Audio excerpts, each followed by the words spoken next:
오늘 우리가 묵상할 말씀은 신약성경 빌립보서입니다. 빌립보서 2장 1절부터 8절의 말씀 한 절씩 교독으로 보겠습니다. 다 같이 제가 먼저 읽을까요? 그러므로 그리스도 안에 무슨 권면이나 사랑의 무슨 위로나 성령의 무슨 교제나 긍휼이나 자비가 있거든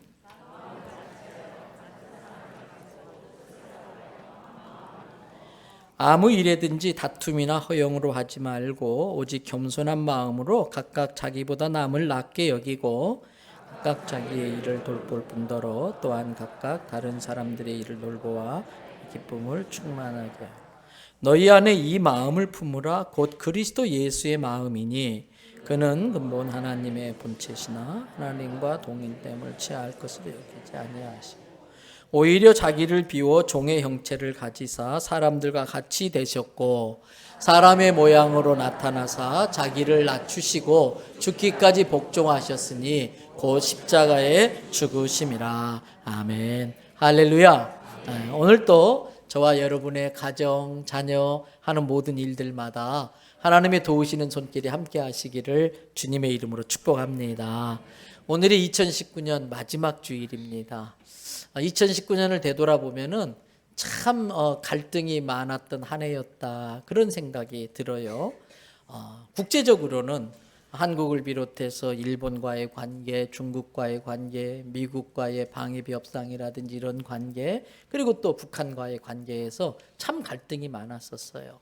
사회적으로도 극단적인 정치적 이념의 대립으로 인해서 많은 갈등과 또 양극화로 인한 갈등들이 우리 사회 구석구석에 있었지요. 그러한 큰 공동체에 내가 소속은 되어 있지만 그렇게 실감은 느끼지 않는데 우리가 또 이루고 있는 작은 공동체들이 있습니다. 직장이라든지 또는 어떤 모임이라든지 동호회라든지 또 가정, 그 교회 공동체, 그 안에도 보면은 크고 작은 갈등들이 많았었다는 것을 우리가 잘 알고 있습니다. 직장에서는 직장 동료와의 갈등이 있을 수도 있고요. 또 가정에서는 부부 간의 갈등도 없지 않아 있는 가정들이 있었습니다. 여러분, 갈등이 많아지면 그 사회가 점점 세집니다. 강해집니다. 그래서 현대 사회는 점점 강해지는 사회라고 표현할 수 있어요. 예를 들면은 음식을 보면은 음식의 양념이 세집니다. 갈등이 심한 사회일수록 스트레스가 많기 때문에 그걸 풀려고 그래서 매운 음식도 그냥 매운 게 아니라 무지하게 맵게. 그래서 어떤 식당에 가면은 매운 걸 갖다가 고추로 표시를 해놨는데 1개, 2개, 전에는 3개인데 이번에 어떤 코다리집을 갔더니 고추가 4개나 그려져 있더라고요. 이 3개 가지고는 부족하다는 거지. 그 매운 걸 먹어야 속이 뻥 뚫리는 것 같아서 그래요. 음식만 그런 게 아니라 음악도 그렇습니다. 요즘 음악은요, 비트가 세요. 막 빠르고 세고, 그래서 막 그렇지 않으면 사람들이 반응을 안 해요. 밋밋한 노래 가지고는 반응을 안 해요. 우리 사람들의 의사 표현도 그래요.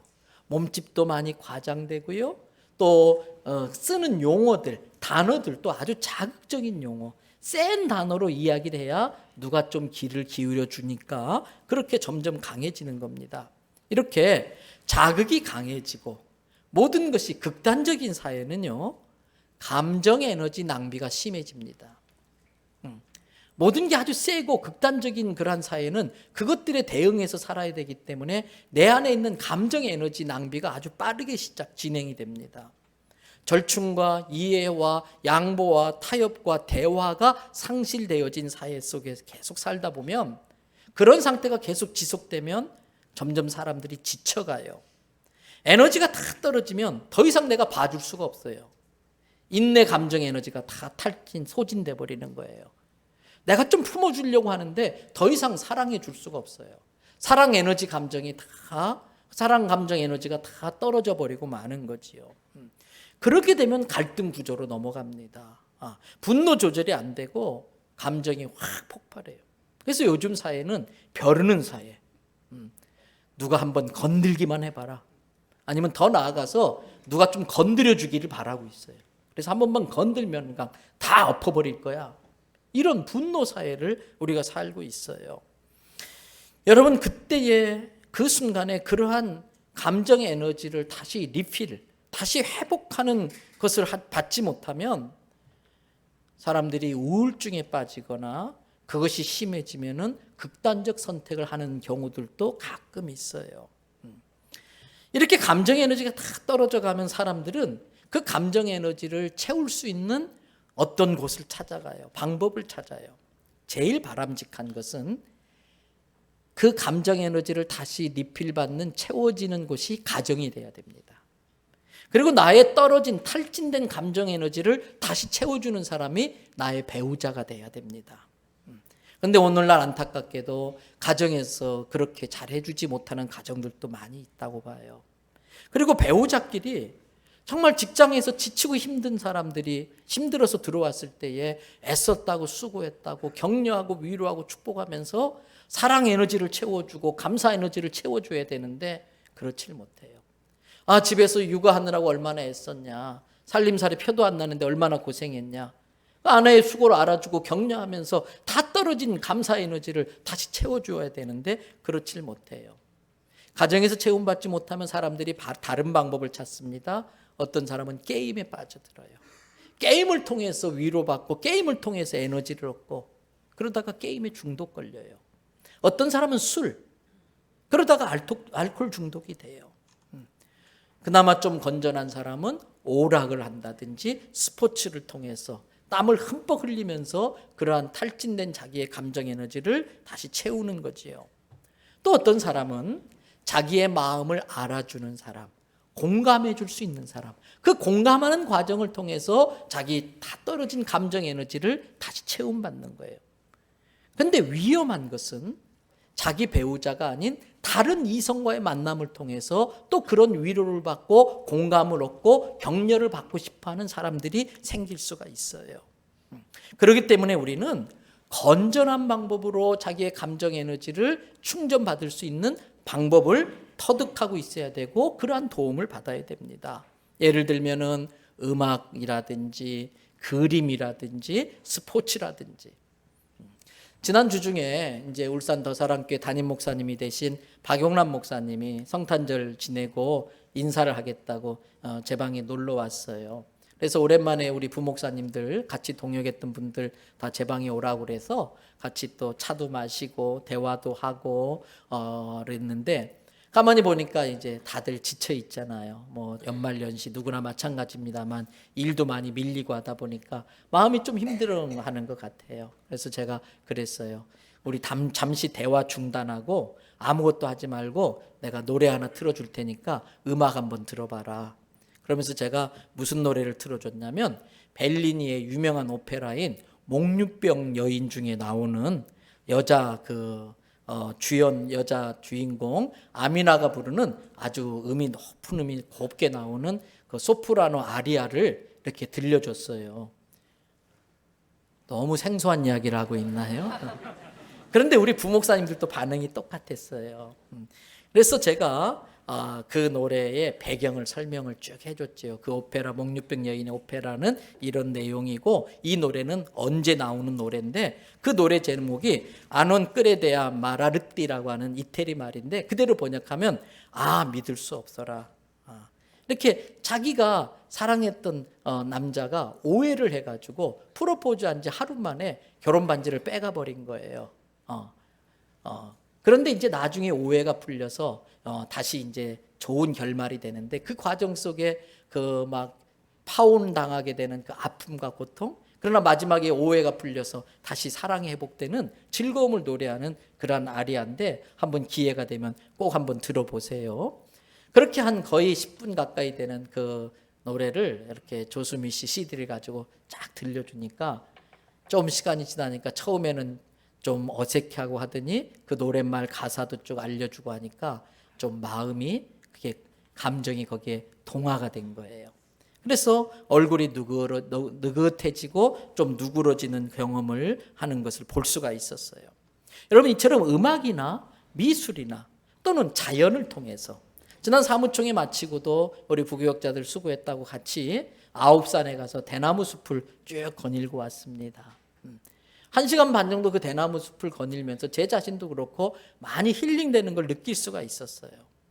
이런 음악이나 미술, 자연 이런 걸 통해 회복되어지는 것을 일반 은총이라고 그래요. 우리 기독교 신자들도 이 하나님께서 일반 은총으로 주시는 축복들을 무시하면 안 돼요. 그걸 누릴 줄 알아야 돼요. 그러나 그러한 일반 은총이 우리에게 감동도 주고 치유도 되고 고갈된 정서적 에너지를 채워주는데 도움이 되지만 그것 가지고만은 부족하다는 거예요. 왜요? 사람들은 영적인 존재예요. 그렇기 때문에 일반 은총으로 채워줄 수 없는 아주 특별 은총이 우리에게 필요하다는 걸 아셔야 돼요. 이 특별 은총은 하나님의 특별한 은혜로 주시는 영적인 에너지입니다. 영적인 채워줌입니다. 그래서 영적인 존재인 사람은 이 영적인 에너지를 얻어야 진짜 제대로 된 사랑을 할 수 있고 마르지 않는 감사, 마르지 않는 인내, 마르지 않는 사랑을 할 수가 있는 것입니다. 여러분, 이러한 영적 에너지를 채워주는 곳이 교회입니다. 교회는 영적 에너지를 채워주는 곳이 되어야 됩니다. 그런데 문제가 있습니다. 교회를 나왔는데 교회도 이 세상과 별로 다를 게 없다면 문제가 됩니다. 교회도 사회처럼 똑같은 갈등 공동체라면 더 이상 사람들은 갈 곳이 없어져요. 온 세상이 자기를 힘들게 하고 지치게 만들고 상처를 내주고, 그래서 마지막 보루가 교회라고 생각하고 교회를 찾아왔습니다. 근데 교회도 세상 모임과 다를 바가 없다? 교회 안에도 문제가 있고 갈등이 있고 서로 막 상처를 주고, 그래서 더 이상 갈 곳이 없어지면 참 그건 슬프고 안타까운 일입니다. 여러분, 누구나 처음 교회 나오면 갈등이라는 걸 모르지요. 왜? 처음 교회 나오면 모든 사람이 다 천사 같아요. 그래서 교회 처음 나오는 사람은 교회는 천사만 있는 줄 알아요. 성자만 모인 줄 알아요. 그런데 여러분, 천사와 성자는 다 하늘나라에 있습니다. 교회는 천사가 없어요. 교회에는 성자가 없어요. 여러분, 그렇게 되다 그런 것을 이제 서서히 깨닫기 시작하면은 이제 교회 생활이 즐겁고 신나는 것에서 갈등의 어려움을 겪게 됩니다. 더군다나 시간이 지나면서 좀 친해져요. 가까워져요. 그런데 친해질수록 선을 잘 지켜야 돼요. 여기까지 넘어오시면 안 됩니다. 사람은 누구나 자기의 선이 있어요. 그런데 자꾸 무례하게 그 선을 막 넘나들어 버려요. 그러면 그럴수록 마음에 상처가 되는 거예요. 소위 봉사라는 걸 하면서 사람들과 자꾸 어울리는데 또 그 과정 속에 무례한 태도, 행동, 생각 없이 내뱉은 말들, 이러한 것들이 상처를 주는 겁니다. 그때가 참 중요해요. 만일 그때의 교회의 본질을 잃어버리고 성도가 신앙의 본질을 잃어버리면 교회 안에서의 만남도 세상에서의 만남과 다를 게 하나도 없습니다. 교회의 본질을 놓쳐버리고 성도 각자가 갖고 있어야 될 신앙의 본질을 잃어버리면 교회는 세상에서 있었던 갈등과 어려움이, 불편한 감정이 교회 안에서도 그대로 재현되는 거예요. 여러분, 이것은 가정생활도 마찬가지입니다. 가정은 부부간의 사랑으로 유지되어져요.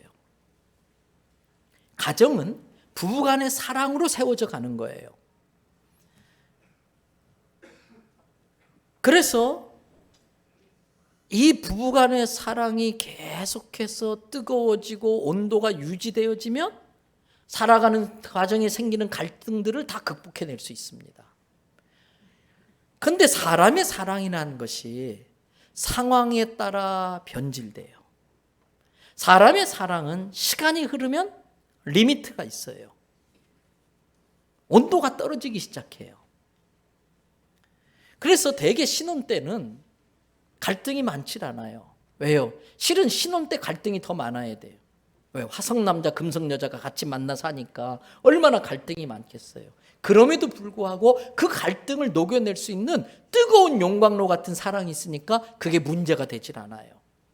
그런데 이제 시간이 좀 지납니다.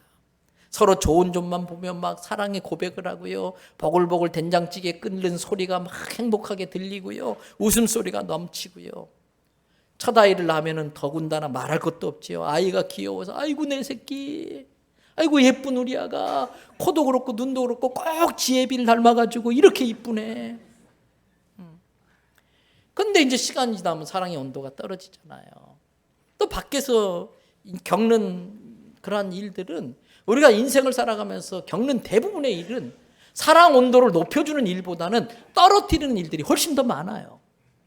그래서 그런 일을 하고 딱 퇴근했는데 아내는 육아로서 지치고 힘들고, 그러니까 서로 막 사랑 온도를 떨어뜨리는 말을 해요. 오늘 또 수고했다고, 애썼다고, 당신이 있어서 내가 너무 든든하다고, 힘이 된다고, 막 사랑 온도를 높여주는 말을 해줘야 되는데 떨어뜨리는 말을 해요.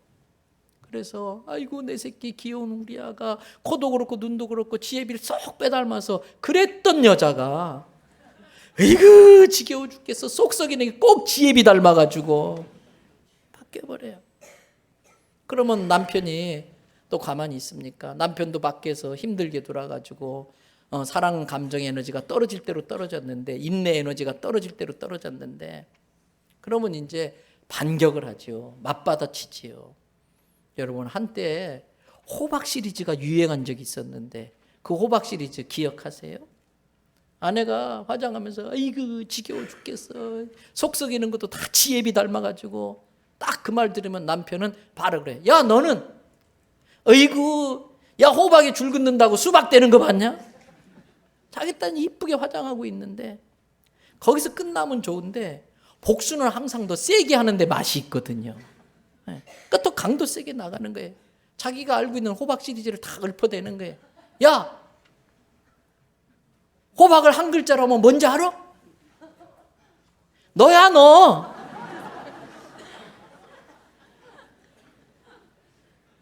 너 내가 너를 등에 업고 뛰면 사람들이 뭐라는 줄 알아? 호박소리 하고 있구나. 네 얼굴에 호박 풀면 뭐가 되는지 알아? 그게 호박전이지. 또 이쁘게 화장하고 옷을 딱 입으면 야 호박잎 감싼다고 뭐 수박 되냐? 요새도 호박 포장하냐? 호박도 포장. 네가 호박밭에서 사진 찍으면 사람들이 뭘 하는지 아냐? 가족 사진 찍는구나.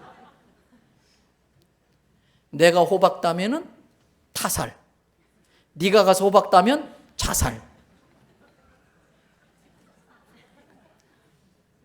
그러면은 된장찌개 보글보글 끓던 그 소리가 된장 뚝배기 깨지는 와장창 소리로 바뀌어버려요. 깔깔거리고 웃던 소리가 곡소리로 바뀌고, 아이고 아이고 나 죽네 이 웬수야 그러면서 너 죽고 나 살자. 옛날에는 너 죽고 나 죽자인데 요새는 너 죽고 나 살자 바뀌어버려요. 섬김과 이해와 양보와 타협과 조화와 대화가 사라져요. 오직 누가 더 자극적인 말로, 누가 더 상대에게 더 깊은 상처를 입히나 그것만 골똘하게 생각을 해요.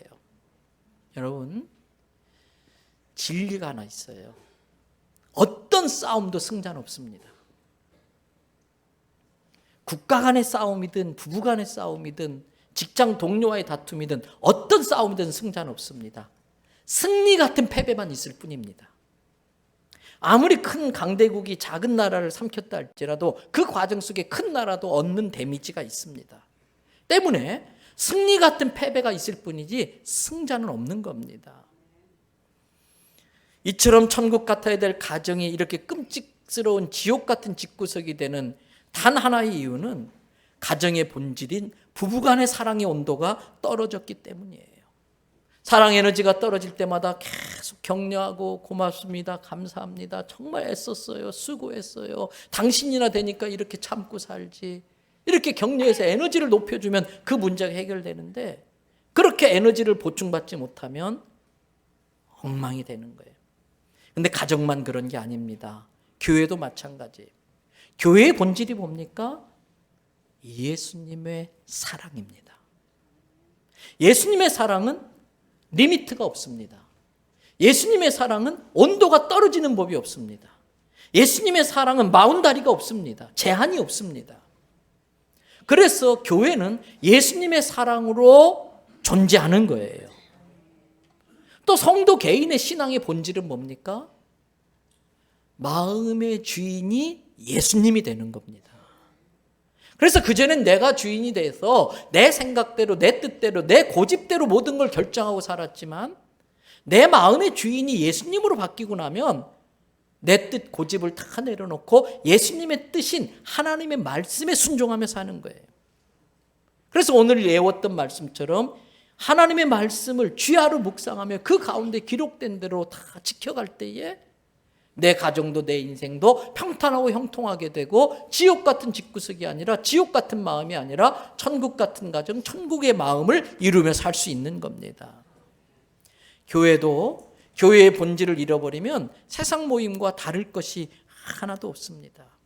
교회 안에 예수님이 안 계시고 또 교회 구성원 한 사람 한 사람의 마음에 하나님을 경외하는 마음, 하나님을 두려워하는 마음이 없어지면은 교회도 세상 모임과 다를 게 하나도 없습니다. 세상의 갈등 구조가 고스란히 교회 안에 다 들어옵니다. 그런 교회는 성령의 역사가 일어나질 않습니다. 성령의 역사가 없는 교회는 힘을 발휘하지 못합니다. 능력을 잃어버립니다. 그런 교회는 사역만 있고 사명은 없습니다. 그런 교회는 복종만 있고 순종은 없습니다. 그런 교회는 시키는 일만 있고 하고 싶은 일이 없습니다. 시키는 일은 아무리 쉬운 일도 귀찮습니다. 시키는 일은 아무리 쉬운 일도 어렵고 하기 싫습니다. 그런데 하고 싶은 일은 아무리 힘들어도 즐겁게 할 수 있습니다. 노곤할 수는 있지만 피곤하지 않습니다. 교회는 시키는 일이 있는 것이 아니라 하고 싶은 일이 많은 교회가 돼야 할 줄로 믿습니다. 성령님의 역사가 소멸되면 시기와 질투만 있습니다. 끼리끼리 무슨 파 그들만의 모임을 만들고 힘없고 연약한 자들을 무시하고 따돌립니다. 그러면 그런 교회는 사람들이 떠나고 말아요.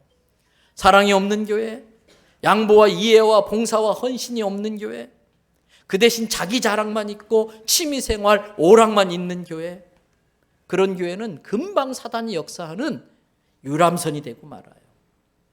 교회는 영혼을 구원하는 노아의 방주 같은 구조선이 되어야지 유람선이 되면 안 돼요. 서로 못 잡아먹어서 기세등등한 그런 해적선 같은 유령선이 아니고 구조선이 돼야 되고, 난파당한 사람을 구조하는 구조선이 돼야지 교회가 난파선이 되면 안 돼요. 예수님의 사랑이 식어버리고 또 내 안에 내가 주인 되어서 예수님이 주인됨을 부정하면은 거기는 사회활동, 취미, 오락밖에 안 돼요. 우리 교회도 여러 동호회들 모임들이 있잖아요. FC 축구팀도 있고 뭐 예향 배드민턴 팀도 있고 또 뭐 베드로 탁구팀도 있고 여러저러 모임들이 있어요. 근데 세상 모임과 다른 건 뭐냐면 그 안에 예수 사랑이 있는 거예요. 갈등이 생길 때도 예수 사랑으로 다 용서가 되어지고, 그리고 무엇보다도 거기는 재미가 모이는 동기가 아니에요. 하나됨을 이루고 영혼 구원을 위해 동기가 돼야 되는데 이걸 잃어버리는 동안 시합하다가 좀 흥분하면은 부딪힐 수도 있고, 그런데 대판 싸워버려요. 배드민턴 하다가 좀 생각 없이 내뱉은 말에 상처가 되면 내가 죽어도 가나봐라 와서 배드민턴 콱 분질러버리고, 내가 다시는 축구팀 가나봐라 축구공 바람 다 빼버리고. 세상 모임과 조금도 다를 게 없는 거예요. 아닙니다. 교회는 세상과 달라야 됩니다. 교회는 세상에 없는 것이 있어야 됩니다. 그거는 예수님의 사랑입니다. 세상이 줄 수 없는 평화가 교회 안에 있어야 되는 것입니다. 그 평화의 그 근본 힘은 예수님의 사랑인 것이지요. 때문에 교회 안에 갈등 구조가 생길 때마다 그것들을 극복해내야 되는데, 그 갈등 구조를 극복하기 위해서는 갈등의 원인을 이해해야 됩니다. 왜 교회 안에도 갈등이 있을까? 몇 가지 이유가 있습니다. 첫째는요, 내가 아직 공사 중이라 그래요. 내가 아직 완성이 안 된 미완성이라 그래요. 내가 아직 미성숙해서 그렇습니다. 여러분, 교회는 완전한 사람들이 모이는 곳으로 착각하시면 안 됩니다. 교회는 성자가 모이는 곳이 아니에요. 교회는 죄인들이 모이는 곳이에요. 성자들은 이미 다 하늘나라 갔어요. 그래서 교회는 마치 병원과 같습니다. 상처난 사람들이 모여서 치유받고 회복되는 곳이 병원이에요. 병원 가면 어떻습니까? 제가 어떤 성도님 집에 신방을 가려고 미리 연락을 드리잖아요. 그러면 별 볼 일 없는 사람인데도 하나님의 사자로 여기셔서 목사님이 신방 온다고 대청소도 하시고 또 머리도 감고 화장도 하고 예쁜 옷도 입고 딱 상을 차려놓고 신방 받을 준비를 하고 계세요. 근데 제가 연락 안 하고 불쑥 찾아가잖아요. 띵동 그러면 아파트 눈으로 보다가 깜짝 놀래요. 에그머니 왜? 내복 입고 있었거든요. 그래서 목사님 조금만 기다리세요. 무슨 일이세요? 그러고 얼른 안방 가서 옷 갈아입고 나와요. 근데 병원 신방 가면요, 속살 다 보이는 내복 같은 환자복 입고도 뻔뻔하게 저를 만나요. 아무렇지도 않아요. 화장은 웬걸? 며칠 머리를 안 감아가지고 머리가 떡이 돼 있는데도 아무렇지도 않아요. 그래서 안수기도 하려고 하면 머리에서 콩콩한 냄새가 나기도 하고 그래요. 또 병원에서는 빨리 안 온다고 구박하지 않아요. 오히려 아이고 조심하라고 천천히 오라고 기다려주고 아니면 가서 붙잡아주고 왜 빨리 못 오냐고 구박하지 않아요. 밥을 못 먹으면 떠먹여줘요. 먹다가 밥풀을 흘리고 국을 흘리면 아이고 지질맞게 그러면서 막 구박하는 게 아니라 흉보는 게 아니라 얼른 갔다가 닦아주고 비웃지 않아요. 흉보지 않아요. 교회는 그래야 됩니다. 병원에 온 환자처럼 다른 성도들을 돌봐줘야 돼요. 저 사람이 어디가 아파서 그렇지. 그래서 팔이 아픈 사람은 팔이 건강한 사람이 대신해 줘야 되고 다리 아픈 사람은 다리 건강한 사람이 대신해 줘야 되고 저 사람이 내가 아직 모르는 마음에 상처가 있어서 저럴 거야 이해를 해줘야 돼. 그래서 교회는 아픈 사람, 상처난 사람, 연약한 사람, 모자란 사람들이 손에 손을 잡고 가슴으로 껴안아주면서 천국까지 함께 가는 것이 교회입니다. 교회 안에 갈등이 있고 문제가 있는 것은 교회가 문제가 있어서가 아니라 문제 있는 미완성 공사 중인 나 때문에 문제가 생긴다고 생각하면 돼요. 아직 미성숙한 나 때문에. 그런데 여러분 미성숙한 사람들의 특징이 있습니다. 미성숙한 사람은요 정말 시시한 것 가지고 싸워요. 미성숙한 사람은 정말 아무것도 아닌 것 가지고 목숨 걸고 대듭니다. 유치원 애들 싸우는 거 보세요. 초등학교 애들 싸우는 거 보세요. 어른들이 볼 때는 참, 야, 그런 걸 갖고 싸우냐? 정말 별것 아닌 거 가지고 그렇게 목숨 걸고 대들어요. 근데 어른들도 마찬가지예요. 부부싸움도 마찬가지예요. 저도 올해가 결혼 30주년이에요. 지난 30년 동안 저랑 아내랑 싸웠을까요? 안 싸웠을까요? 그래도 목사인데, 목사 가정인데 부부싸우면 목사도 소용없더라고요. 오히려 교회 안에서 제가 혈기 부리지 못하는 걸 그냥 애꿎게 아내한테 그러면서 가정에서 이렇게 갈등, 뭐 누구처럼 눈탱이 밤탱이까지 싸우진 않지만은 그냥 말다툼을 해요. 근데 제가 지금까지 30년 동안 아내랑 여러 번 다퉜는데 단 한 번도 지구온난화 문제로 싸워본 적이 없어요. 단 한 번도 북한의 핵 문제를 가지고 심각하게 다퉈본 적이 없고요. 남북 통일 문제 때문에 골이 나가지고 며칠 동안 말을 안 해본 적은 없어요. 뭐 갖고 싸웠냐? 돌아보면요. 돌이켜 생각하면 부끄러웠고 낯뜨거울 정도로 나중에 한참 싸우다 보면 뭐 때문에 싸웠는지도 모르고 싸워요. 너무 시시한 것. 왜? 미성숙하니까 그 시시한 것을 집착하는 거예요. 미성숙하니까 그 시시한 것도 놓지를 못하고 고집 부리다 보니까 싸움이 되는 거예요. 여러분, 그렇게 갈등 구조가 딱 생길 때 늘 생각해야 돼요. 환자라서 그런가 보다. 나도 아프지만 더 아파서 그런가 보다. 내가 모르는 어떤 상처가 있어서 그런가 보다. 교회 공동체 안에서도 좀 불편한 사람들이 있잖아요. 그때 나도 환자라 누군가를 불편하게 만드는데 누군가가 나를 도와줘야 겨우 이렇게 걸어가는데 아마 저 사람도 내가 알지 못하는 치질이 있는갑다. 그래서 발걸음이 저런갑다 생각하는 거예요. 여러분, 교회 안의 갈등 누구 때문이 아니고 미성숙한 나 때문이라는 걸 깨닫기를 바랍니다. 또 교회 안에 왜 갈등이 있을까? 다양한 사람들이 모이기 때문에 그래요. 물론 교회 안에 있는 사람들은 하나의 아주 특별한 강력한 동질성이 있지요. 오늘 또 예배를 시작하면서 우리가 했습니다만 신앙 고백, 예수 그리스도를 구주로 고백하는 이 신앙 고백으로 우리 모두는 똘똘 뭉쳐있는 줄로 믿습니다. 근데 그거 하나 빼놓고는 달라도 너무 달라요. 제가 여기서 쭉 보니까 똑같은 얼굴이 하나도 없네요. 이거 신기한 거 아닙니까? 뭐 얼굴 평수가 넓기나 하나, 그 좁은 얼굴에다가 재료가 많기나 하나, 뭐 송충이 같이 생긴 눈썹 2개에다가 시커먼 구슬 2개에다가 시커먼 콧구멍 2개에 뻥 뚫어진 주둥이 하나에다가 이 귀 2개, 이 몇 가지 안 되는 재료를 가지고 이 좁은 평수에다가 하나님이 기가 막히게 이렇게 다양하게 작품들을 만들어 놨어요. 여기서 보니까 중앙 집중형도 계시고요, 지방 분권형도 계시고, 특별히 자유방임형도 꽤 있습니다. 근데 다 개성이 있어요. 다 예뻐요. 다 고와. 다 멋있어요. 얼굴만 이렇게 다릅니까?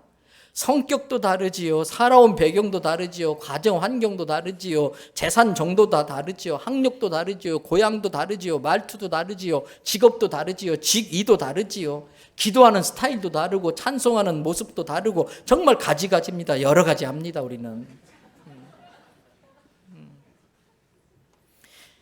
그런데 이렇게 다양한 사람들이 모여서 한 마음 한 뜻, 한 성령의 감동으로 같은 찬송으로 같은 말씀을 들으며 감동하고 하나님을 예배하는 곳이 교회인 줄로 믿습니다.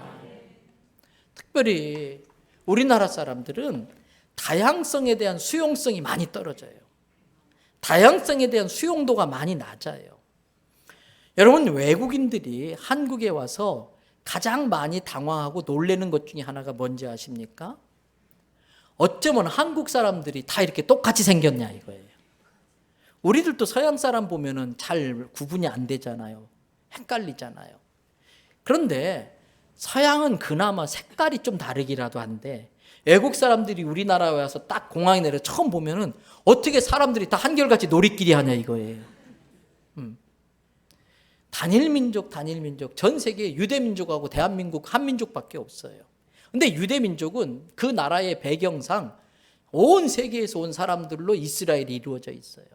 가장 많은 인구가 러시아에서 넘어왔어요. 아프리카 유대인도 있고요.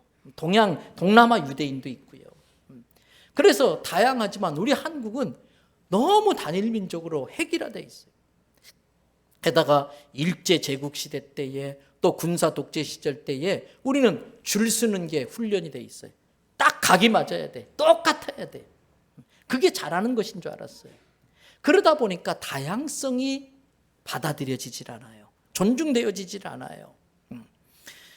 여러분, 또 어떤 분은 그래요. 교파가 많은 것이 문제다 하는데 교파가 많은 건 다르게 생각하면은 더 하나님을 잘 섬기려고 더 바람직하게 하나님을 섬기려고 고민하다가 생겨난 게 교파일 수도 있겠다. 그렇게 생각하면 되지 않겠어요?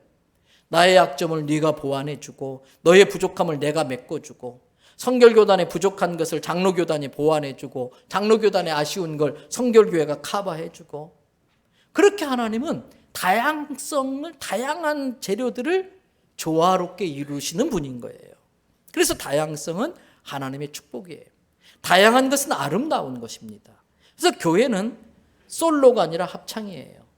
교회는 독주가 아니라 오케스트라예요. 다 빨간색이 되면 안 됩니다. 다 파란색이 되면 안 돼요. 다 노란색이 되면 안 돼요. 다 똑같은 색깔로 물들려고 하지 말고 조화를 이루어서 아름다움을 만들어 연출해야 돼요.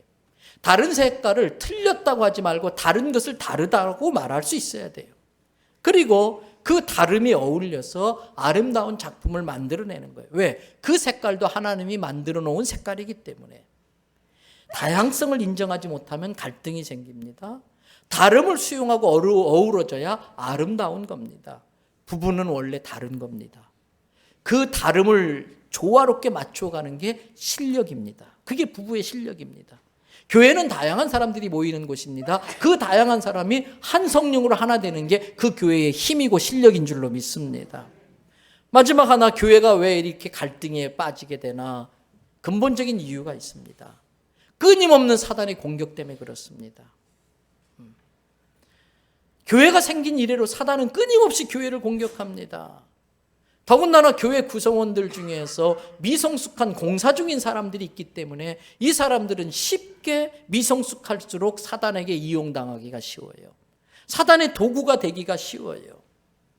차라리 세상 사람들은 갈등이 생기면 가서 막걸리 한 잔하고 다 털고 와요. 갈등 생기면 햇볕 쬐는 담벼락 밑에 가서 담배 한 대 빨고 와서 다 해결돼요. 근데 교회 사람들은 갈등이 한번 시작되면 끝이 안 나요. 왜 끝이 안 나는지 제가 가끔 말씀드렸잖아요. 첫 번째 이유, 갈등이 생기면 안 하던 새벽 기도까지 하면서 위로부터 오는 능력 받아가지고 싸우니까 싸움이 끝이 안 나. 또 교회 안의 갈등 구조는 인리와 인리가 싸워요. 그 말도 들어보니까 일리가 있네. 그 말도 들어보니까 일리가 있네. 그런데 신앙생활은 인리가 아니고 진리예요. 내가 아무리 일리가 있다 할지라도 진리가 있다면 그 진리 앞에 내 일리를 내려놓을 줄 아는 게 신앙생활인 거예요. 또 하나 갈등의 중요한 요인 중에 하나가 아까 말씀드린 사단의 교활한 장난질이 있기 때문에 그렇습니다. 모든 그리스도인들의 갈등 뒤에는 사단의 역사가 있어요. 내가 알든 모르든 내가 깨닫든 깨닫지 못하든 나도 이용당할 수 있고 그 사람도 이용당할 수 있어요. 그런데 이것이 사단의 장난질로 조종당하고 있다는 것을 깨닫지 못하면 갈등이 점점 심화되어져서 사단이 의도한 대로 돼버리는 거예요. 이것을 깨트리는 게 영적 분별력이에요. 영적 통찰력이에요.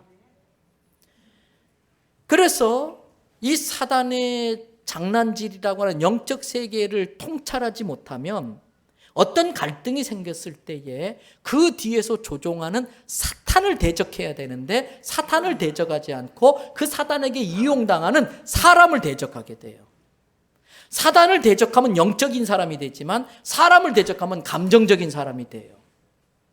감정에 북받치면 사람은 더 자극적인 말을 하고 더 상처를 주게 되는 본능이 있어요. 감정적이 되면 복수가 심해져요.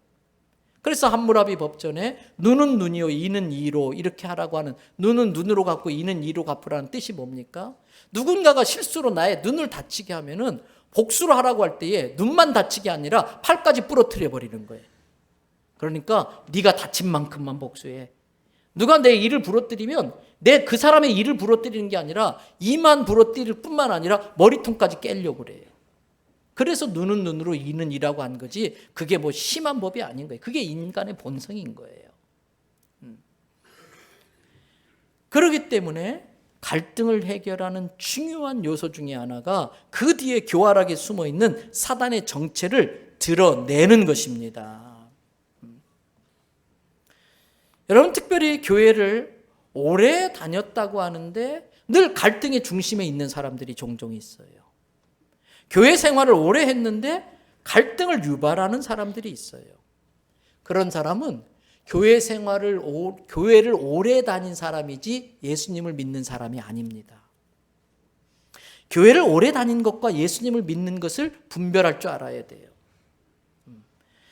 여러분, 우리는 교회를 오래 다닌 사람이 아니라 예수님을 제대로 잘 바르게 믿는 사람이 되어야 됩니다. 예수님을 제대로 잘 바르게 믿어서 갈등 해결자가 돼야지 갈등 원인 제공자, 갈등 유발자가 되어서는 안 됩니다. 교회를 오래 다닌 사람이 아니라 예수님을 제대로 잘 바르게 믿으면 그 사람은 반드시 예수님을 닮게 되어져 있습니다.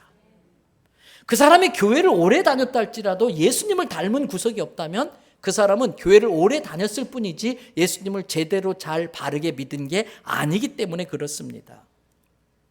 예수님을 닮으면 그 안에 예수님의 성품과 인격이 형성됩니다. 예수님의 마음, 예수님의 사랑으로 가슴이 뜨거워집니다. 예수님의 사랑의 온도만큼 사랑의 온도가 올라갑니다. 예수님의 감사의 수준만큼 감사의 수준이 올라갑니다. 예수님의 십자가에 인내하신 만큼 인내의 수준이 올라갑니다. 인내의 에너지가 빵빵하게 채워집니다. 그래서 그 사람 안에 예수님의 성품과 인격이 있으면 다른 사람을 대할 때도 예수님이 그 사람 대하듯이 대하게 됩니다. 그래서 사람을 보면 그 사람의 안에 있는 하나님의 형상을 보게 돼요. 영적인 사람은 상대방이 예수 믿는 사람일 때에 회복된 하나님의 형상을 보고 예수 안 믿는 사람을 볼 때에 지옥 갈 불쌍한 영혼을 보게 돼요. 그래서 하나님의 형상 때문에 그 사람을 존귀하게 여길 줄 알게 되고 지옥 갈 그 불쌍한 영혼 때문에 기도하고 그 사람을 전도하려고 하게 돼요. 그러나 영적인 사람이 아닌 사람은 그 사람에게 있는 하나님의 형상을 보지 못하니까 하나님의 형상을 지닌 사람한테 막대하고 함부로 무례하게 대하는 거예요. 죽어가는 영혼에 대한 신음소리가 들리질 않는 거예요. 영적인 사람이 아니기 때문에. 그 마음에 예수님의 성품이 있으면 성품은 내면적인 거라면 인격은 외면적인 거예요. 그 성품이 바깥으로 나타나서 다른 사람을 대하는 게 인격이에요. 품격이에요. 그래서 정말 예수님을 제대로 잘 바르게 믿는 사람은 예수님의 품격으로 다른 사람을 대합니다. 격이 느껴집니다.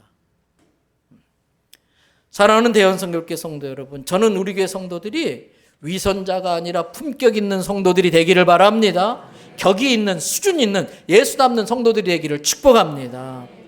그러려면 어떻게 해야 될까? 이제 말씀 마무리합니다. 갈등 유발자가 아니고 갈등 원인 제공자가 아니고 예수님을 닮는 예수님을 닮은 사람이 돼서 갈등 해결자가 되기 위해서는 어떻게 해야 될까? 그 답이 오늘 본문 말씀인 빌립보서 2장 1절부터 8절에 나와 있어요. 자, 먼저 1절과 2절을 한번 읽어봅니다. 다 같이 읽겠습니다. 그러므로 그리스도 안에 무슨 권면이나 사랑의 무슨 위로나 성령의 무슨 교제나 긍휼이나 자비가 있거든. 2절 마음을 같이하여 같은 사랑을 가지고 뜻을 합하여 한 마음을 품어. 거기에 무슨 이런 말들이 나와요. 이건 뭐냐면 다양한 모든 일을 하는 동기가 사랑이 되어야 된다는 거예요. 다양성이 있지만 예수님의 사랑으로 그 다양성을 다 녹여가지고 하나됨을 이룰 수 있어야 된다는 거예요. 예수님의 사랑은 온도에 리미트가 없다고 그랬어요. 예수님의 사랑 온도가 떨어지는 법이 없어요. 예수님의 사랑의 마운다리는 제한이 없어요. 무한정이에요. 그 예수님의 사랑으로 모든 일을 하는 동기가 돼야지 어떤 자기를 드러내고 자기 힘을 과시하고 이러면은 안 된다는 거예요. 3절을 보세요. 또 읽어볼까요?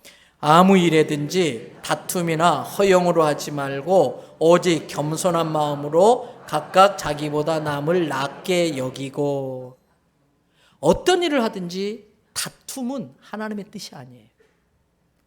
갈등이 있는 상태에서 사는 것은 하나님이 기뻐하는 일이 아니에요. 왜 갈등이 있느냐? 허영 때문에. 교만의 다른 표현이 허영이에요.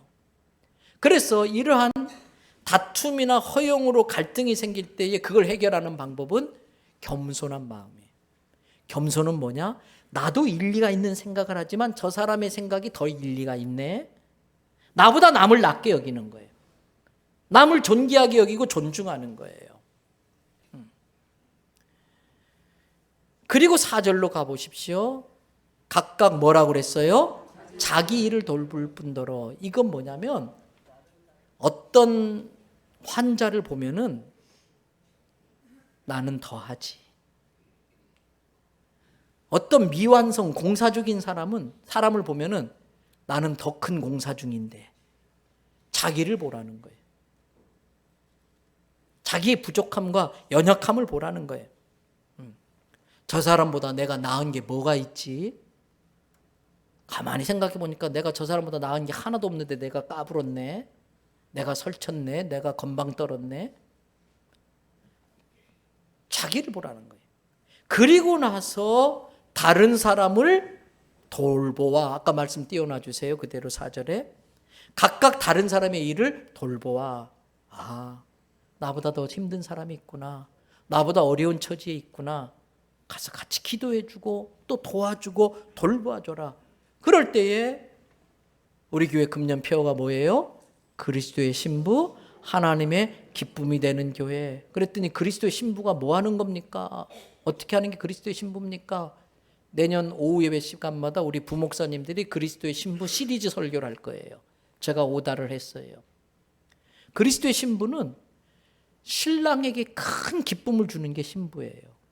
그러니까 하나님의 기쁨이 되는 거예요. 다시 오늘 4절 말씀 들어보세요. 각각 자기 일을 돌아보고 다른 사람의 일을 돌아봄으로써 누구의 기쁨? 여기서 나는 누구겠어요? 이 쓴 편지를 쓴 바울이기도 하지만 영적 의미로는 예수님을, 하나님을 기쁘게 하라는 겁니다.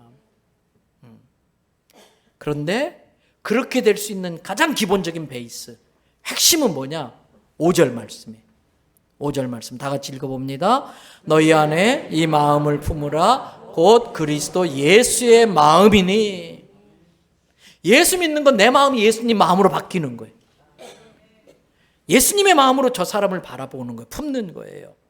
그러면 예수님의 마음이라는 건 어떤 자세인가? 6절, 7절, 8절을 보세요. 그는 근본 하나님의 본체, 오리지널 하나님이시지만 오리지널이 누릴 수 있는 모든 특권과 권리를 다 취하지 않고 5절 오히려 자기를 비웠어요. 자기를 포기했어요. 자기를 내려놨어요. 그리고 뭘 가졌다고요? 나는 종입니다. 나는 하나님의 종입니다. 나는 예수님의 종입니다. 자기를 낮추는 거예요. 그 사람의 눈높이에 맞추는 거예요. 서양 속담에 그 사람의 신발을 신고 걸어보지 않고는 그 사람에 대해서 함부로 말하지 말아라. 그 사람의 입장이 되어보지 않고는 함부로 말하지 말라는 거예요. 남의 집 아이 이야기 함부로 하면 안 돼요. 내 아이가 어떻게 될지 모르는데. 그래서 2020년 계속해서 이 강단에서 제가 강조해야 될 게 그거예요. 한 번 더 하십시다. 남의 말은 좋은 말만 합시다. 눈높이를 맞추는 거예요. 그 사람의 신발을 신어보지 않고는 함부로 말해서는 안 돼요. 어느 정도 낮췄느냐? 8절에 보세요. 사람의 모양으로 나타나서 자기를 낮추시는데 어디까지? 어디에서? 십자가에서 죽기까지. 여기에 중요한 원리가 있어요.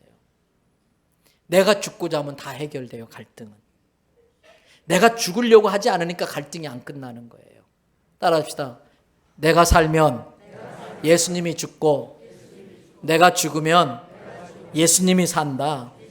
내가 죽어서 예수님이 살면 그 가정이 천국 가정 되는 거예요. 내가 죽고 이 교회에서 예수님이 주인 되고 예수님이 살면 이 교회는 천국이 되는 거예요. 어떤 병자도 고쳐내는 아주 최고 좋은, 대한민국 제일 좋은 명문 병원이 될 줄로 믿습니다. 어떤 상처 입은 자도 오면 여기에 있는 식지 않는 그 펄펄 끓는 예수의 사랑으로 다 갈등의 원인들을 녹여버리고 치유하는 거지요. 이제 말씀 마쳐요. 오늘 설교의 제목이 뭡니까? 오늘 설교의 제목이 뭐예요? 결자예요. 사자성어예요. 묶을결자, 묶을결, 놈자자. 그래서 묶은 사람이 풀해자, 풀어야 된다. 일을 저지른 사람이 일을 해결해야 된다. 2019년이 오늘까지 포함해서 3일 남았습니다. 3일 동안 우리들이 해야 할 일이 있습니다. 결자 해지하는 겁니다. 혹시라도 누군가의 갈등이 있으면 풀고 2020년을 시작해야 됩니다. 그래야 하나님이 축복하세요. 형제와 원수가 있고 앙금이 남아있으면 하나님 축복 안 하세요. 마태복음 5장 22절 23절 보세요. 23절 24절 보세요. 다 같이 읽습니다. 그러므로 예물을 제단에 드리려다가 거기서 내 형제에게 원망 들을 만한 일이 생각나거든 예물을 제단 앞에 두고 먼저 가서 형제와 화목하고 그 후에 와서 예물을 드리라. 다른 사람을 갈등 유발자로 지적할 것이 아니라 남편 때문에, 아내 때문에가 아니라 갈등의 원인의 실제 제공자가 내 자신이라는 걸 깨닫고 인정하고 내가 결자 해지해야 되는 거예요. 그럴 때 하나님께서 그 가정과 그 교회와 그 공동체와 그 사람을 축복하는 줄로 믿습니다. 풀지 않았기 때문에 막혀 있는 거예요. 풀지 않았기 때문에 막혀 있어서 하나님의 축복이 임하질 못하는 거예요. 그걸 풀어내서 결자 해지돼야 그게 통로가 돼서 내게 하나님의 복이 흘러 들어오는 겁니다. 오늘 들어오실 때에 이런 거 하나씩 나누어 드렸어요. 몇 년 전에도 했었지요. 여기에 보면 2장의 종이가 있어요. 한 장의 종이는 질문들이 나와 있어요. 올해 당신이 감사해야 될 것 3가지. 당신이 가서 용서를 구해야 될 사람, 당신이 가서 용서해 줘야 될 사람, 그리고 마지막 혹시 당신이 오늘 밤 죽는다면 당신의 재산은 어떻게 할 건가, 이 신체는 어떻게 할 건가, 이런 걸 적는 종이가 하나 들어있고, 또 하나는 나에게 쓰는 편지가 있어요. 이걸 잘 쓰셔가지고 아무도 못 보게 봉해야 돼요. 풀로 단단히 붙여야 돼요. 아무도 못 보게. 그 다음에 주소에다가는 어떤 누구 주소를 적어야 될까요? 자기 집 주소를 적으셔야 돼요. 그래서 내일 모레 화요일 날 11시 반 송부 영신 예배 오실 때에 이것을 내면은 이걸 1년 동안 교회에서 잘 보관했다가 내년 12월 초에 여러분 집에 다시 우편으로 보내드릴 거예요. 그때 내가 1년 전에 나에게 쓴 편지를 읽어가면서 나의 삶을 2020년을 한 번 더 또 짚어보는 계기가 될 겁니다. 그래서 여러분 이걸 잘 쓰시는데 이걸 쓰는 동안에 앙금이 남아있진 않는가 잘 살펴야 돼. 자기 내면을. 옛날에 집집마다 구정물통이라고 있었어요. 근데 그게 가만히 놔두면 다 밑으로 깔아앉아서 우인물이 맑아서 깨끗한 것 같은데 애들이 장난치려고 막대기로 한번 확 휘저으면 어떻게 돼버려요? 아래 깔아앉은 게 위로 싹 올라오는데 무채부터 시작해서 콩나물 때가리, 씹다가 내뱉은 반조막짜리 이빨 자국 남은 깍두기까지 있어요. 그게 딱 깔아있으니까 나는 깨끗한 줄 알고 뭐 문제 없는 줄 아는데 남이 그걸 헤집으면 부끄럽고 신경질 나고 짜증나요. 내 스스로 이런 걸 쓰면서 다 헤집어가지고 다 쓰레기통으로 버려야 돼요. 그래서 하는 거예요. 여러분 올해가 가기 전에 결자 해지하시기를 바랍니다.